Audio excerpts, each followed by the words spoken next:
કાચી કેરીનું લસણ ડુંગળી વાળું શાક. અગાઉ મેં લસણ ડુંગળી વગરની પણ રેસીપી મૂકી છે. ચાલો શરૂ કરીએ. 250 ગ્રામ તોતા કેરી ધોઈ લીટું કાપી છોલી અને ટુકડા કરી લઈએ છીએ.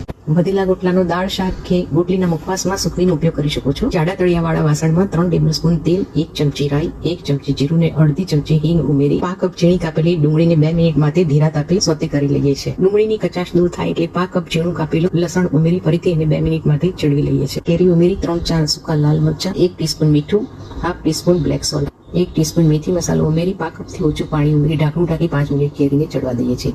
કેરી ચડી જાય એટલે 2 કપ ગોળ ઉમેરીએ છીએ. 1.5 કપ કેરી સામે 2 કપ ગોળ ઉમેરી હલાવી ગેસ બંધ કરીને ઢાંકી દઈએ છીએ. એની ગરમીમાં જ ગોળ ઓગળી જશે. થોડીક વાર પછી બધો જ રસો ઓગળી જશે. 1 ટીસ્પૂન હળદર, 2 ટીસ્પૂન કાશ્મીરી લાલ મરચું, 1 ટીસ્પૂન ધાણા જીરું ઉમેરી અને મિક્સ કરી લઈએ છીએ. ગેસ બંધ રાખવાનું છે. જોઈ શકો છો કે રસો ખૂબ સરસ થયો છે. કેરી બાફીને પણ તમે આ રીતથી બનાવી શકો.